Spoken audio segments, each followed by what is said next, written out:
15 years, that is a crazy long time when you really think about it. I want to be really open with you in this video. It's down to you and your own judgment to decide what's going to work for you and what's not. It's really important that you give it a shot. The reason I'm doing this video is I wish someone had told me this at 19 years old. For those of you who are new to the channel, welcome. It's great to have you here. My name is AZODi and I've been a K-pop producer for a few years and a songwriter slash producer composer for 15 years. Some of the previous clients that I've written songs for have been BBC, Square Enix Collective, and had horror films that I've scored aired across indie cinemas across Northern America with worldwide DVD releases. And now I am a published producer in Korea, Japan, and the rest of Asia. So without further ado, I would really appreciate it if you could smash that like button below. So, 15 years of writing songs, and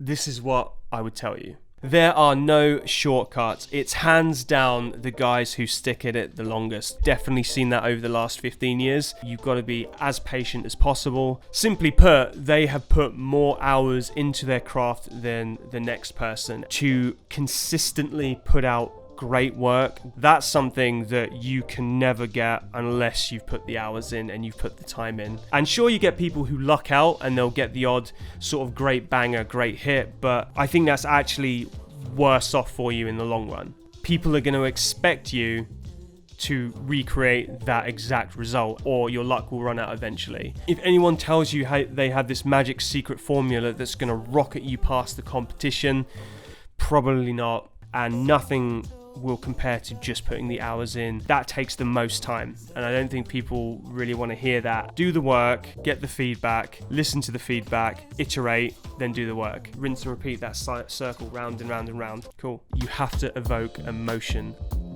Emotion is the one thing that will tie all of us together. Production and techniques, they all go through trends and what's popular at the time, but human emotion never ever goes out of fashion. It's always there, it's always relevant, and the more you can tap into it, the better. One thing that I always got, which was really bizarre, and it was a very specific point, when I was writing songs in my old band, generally I'd write songs that got me hyped, got me excited. If you listen to the music, it's very upbeat, it's positive, and it's energetic. I would play shows around Europe, or I'd play shows in the UK. Consistently, there would be this one comment that kept coming up from random fans, and these fans have never engaged with each other, but they're all saying the same thing. I would always put on your music when I'm ready to go out. A consistent statement that I heard throughout the band's career. These people don't even know each other, but they're feeling the same thing. Oh, that's so powerful, isn't it? It feels really cool. As a songwriter, that feels really cool. I don't know, I still smile today thinking about it, even though that was almost 10 years ago now. You really need people to feel something. It's so important. Focus on one thing.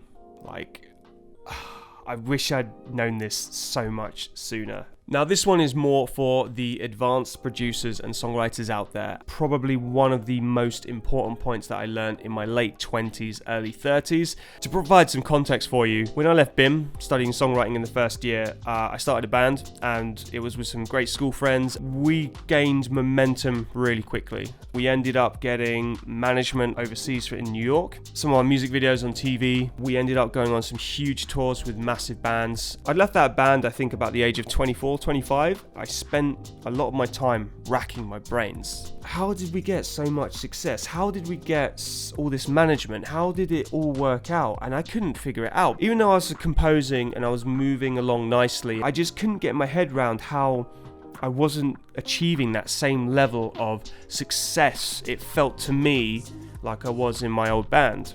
I ended up spending a lot more time educating myself and reading books on everything around music that wasn't music, that you started seeing patterns and similarities. Boiled down to the one thing and being a specialist. Because you have so much freedom, you have so many tools that you can use, and you don't have to just be a composer. You could be a producer, composer for video games, composer for film score or TV. And what happens is everything becomes very diluted.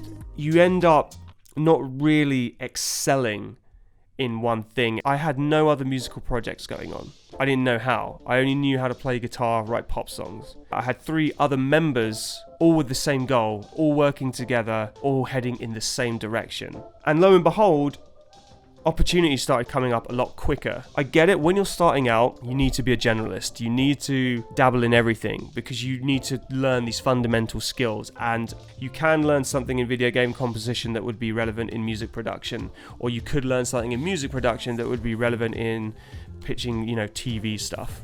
But it gets to a point where it stops becoming as beneficial for you. It's not about really experiencing loads and loads of new and different things, but actually experiencing those one or two things that are really important to you, but in new and different ways. So to wrap up that point, I think that you need to start out as a generalist 100%, and you will obtain vital skills that will be transferable to whatever you decide to do. But I do feel when the curve of learning kind of eases off, for me, it would have hit around the 5 to 4 year mark. You want to focus in on less and just be the best at it. Change is inevitable. You have to be open to change. Let me highlight this point with a story about this. When I started out, I was working part-time in Starbucks, and I was doing the bare minimum work to get by so I could have more time to accumulate hours and get really good at my craft. And I did that for at least 10 years. I did it all through my 20s. It was definitely working, but then it got kind of to the later 20s, and it didn't feel good anymore. Nothing felt right, and I felt completely lost. I had put the work in, I'd accumulated the hours, I'd done the 10,000 hour rule, I'd done all of that. Basically, my scenario was changing, the world around me was changing, my situation was changing. Resisting change is really bad. The more you resist, the more it's going to build up, and it's going to feel awful inside. What I had to do was bite the bullet and go, look, all right, this isn't working anymore. I'm going to have to shift my job, sacrifice my free time a bit on my music. So I actually ended up taking a social media marketing manager role at a accounting firm. This was the first office job I had, and it was really weird because I was finding that I was getting my work done in 2-3 hours. It felt very unnatural to me because I'm so used to just doing the work and doing as much work as I can. And I was like, I need to develop some sort of skill or something that's going to be really important to me, because I'm just wasting 6 hours a day doing nothing, and I can't work on my music because I'm in an office, right? 6 hours a day studying, learning, doing what I could in this free time that I had in this office because I was doing all my work. A few months later, it didn't actually take very long for a slight shift in my mindset, a slight shift in my mentality and the way that I approach things, that I actually got out and went full-time freelance.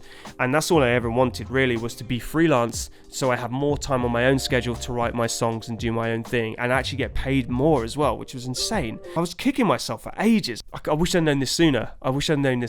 So that was a good example of me resisting change, giving in to change, going with the flow, and actually my situation in the bigger picture was much, much better. Learn to produce. It's a bit of a no-brainer to some people, and I understand that, but to other people, I can't stress enough how vital this skill is. You have so much more control over your own destiny, so to speak. And I remember starting out, it's a lot more competitive at that level because more people are trying it, more people are giving it a go. I remember feeling quite insecure in my abilities. I remember feeling that I needed to overcompensate by buying all the best gear because that was going to make me a better songwriter, which isn't true. You don't need that much to start with. That's a common misconception. I was running it on a very cheap PC. I sold my Xbox 360 to buy the audio interface, which was the Complete Audio 6, and I'm still using that today. I bought this guitar pod. Yeah, I just plugged my guitar in and recorded through that little beast. Funny story, some of the first songs that I ever wrote, I didn't even have a keyboard, so I manually drew every single note into place. That took forever, but you love doing it, you just go with it. Yeah, it's something I wish I'd learned a lot sooner. Learn how to market and network effectively, especially now in 2020 where the internet is dominating everything. I think it's more vital and crucial than ever. Try not to sell yourself too early, and just generally being a nice person and hooking up people where you can and not expecting anything in return. I have definitely done a video on this. I'll put a link in the description box below for you to check out as I go into more detail on this subject, but I feel for the purpose of this video I just want to bring it to your attention as it's so crucial. It's so absolutely crucial. Those are probably the most important points that I've learned. There's loads more. It's really important that you give it it a shot. I don't want to discourage you. I just felt that I would be doing you a disservice if I wasn't telling you the exact truth of what was going on with my own experience. Take what you want from this video, see what works, see what doesn't. I'd really appreciate it if you could hit the like button and let me know in the comment box below if this was helpful for you, if you would like me to do any sort of more of these open, honest videos with you.